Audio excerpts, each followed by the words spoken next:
بيدور فيلم جنتلمان عن العالم السفلي والجريمة. النوعية دي من الأفلام عادة ليها جمهور كبير. الفيلم بطولة ماثيو ماكونهي، كولين فارل وهيو جرانت، ومحقق نجاح كبير في البوكس أوفيس. تعالوا نشوف أبطال الفيلم والمخرج قالوا لنا إيه. Now, I can't be specific about the heroes and zeros, but our protagonist is a hungry animal. There is a lot of money hanging in the balance. Our antagonist explodes on the scene like a millennial firework and has indirectly started a war. I think you need to see this, boss. That's one of my fireworks. How do they find it? You know, as soon as you start filming. And it's only really when you see the trailer that you realise, oh, cast's pretty impressive. And honestly, that's really the case, because you're just going to work and you just really actually want to work with professionals. And the older I've got, the more I want to work with actors that can act, because there is a real craft to it. And when you can tap into that craft, it makes my job much easier and makes me look better too. So the lion took the little dragon for a walk and put 5 bullets in his little dragon head. It's warming up now, isn't it? On set, as far as camaraderie, I mean, we're going to work. We sure had a good time going back to Guy's trailer. Guy's got a great trailer. He's not roughing it anywhere in the world. And there was, you know, and you go back and you work on a scene, you talk over what you're gonna do after lunch. And then what you talk over in that trailer is not what you necessarily did.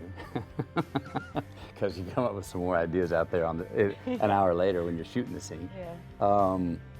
But it's not a lot of waiting around, which is an actor's dream. One of our dreams is not to have to sit around and wait a lot of times. It's an active, that we're here to shoot.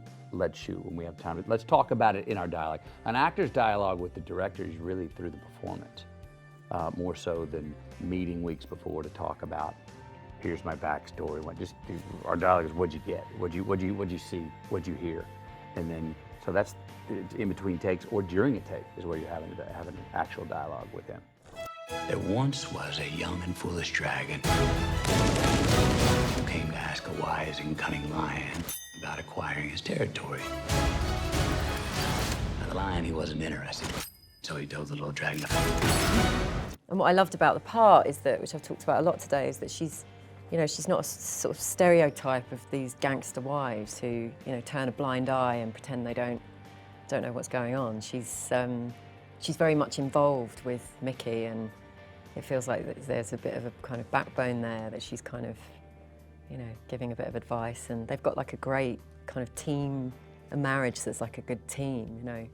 And like Hemi was saying, like I've loved Guy's films since I was a teenager. I mean, Lock, Stock and Snatch, I've loved. So to have an opportunity to be part of one of the, you know, this type of genre, you know, it was great. We had a lot of fun. Fancy a boiled sweet? No. Suit yourself? Rosalind, don't be alarmed, but you're going to be coming with me until I can resolve these issues with your husband. I'm not going anywhere. It was a departure, definitely, from everything that I've done and was doing at the time. I was filming another film called Last Christmas with Paul Feig in London. And so one day I'd be prancing around sort of the Embankment, romancing Emilia Clarke, and the next day sort of in cahoots with Matthew McConaughey here. And it's amazing waking up and not really understanding which shoes I'm going to put on, because they're such polarizing characters.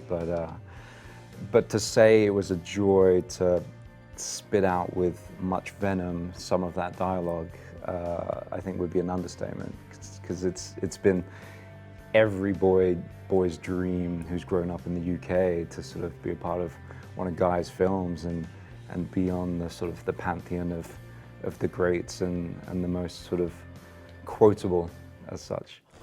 Got a bit of Wagyu in the freezer as it happens. I never had Wagyu. Yeah, well, I'll be wasted on you, but it's all I've got. I'll get it, mate. Oh, no. You're all right. Just stay right there. even on set, I felt, you know, putting on those clothes and, you know, being in that environment. I mean, I spent most of the time in her garage, her sanctuary for the ladies. But there's certainly, you know, a feeling, a sort of sense of empowerment that I felt playing that role, definitely. His name is Fahak. It's spelled with a PH, so it sounds like Fahak. Please! All right, Fahak, Kanda Fahak.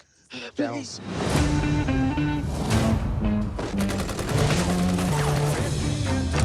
And if you smell smoke, it's because there's a fire. So you're gonna have to stamp that out quickly. These people are going to clean house, and you are part of that house. I love, you know, hanging out with guys, pals. Nobody makes me laugh more than he does. And so, but you know, it's sort of a challenge because you hear Guy so much in his dialogue, and then a challenge to, you know, to do it justice, because not everybody can deliver that sort of dialogue. You know, there is a certain, I think, skill level, and you know, I found it kind of intimidating at times, you know, and you know, I must admit, is occasionally he would say, no, it's more like this, and I would say, just tell me how you would say it, you know, which is sort of the cardinal sin of directing, is to give an actor a line reading. But I just said, you know what, it's gonna make this whole process much quicker if you just give me the line reading. The young succeed the old. Enjoy the show.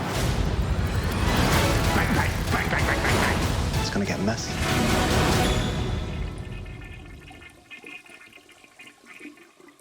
I forgot to wash my hands. His name is Fahak. It's spelled with a PH, so it sounds like Fahak. Please! Kanda Fahak. Please!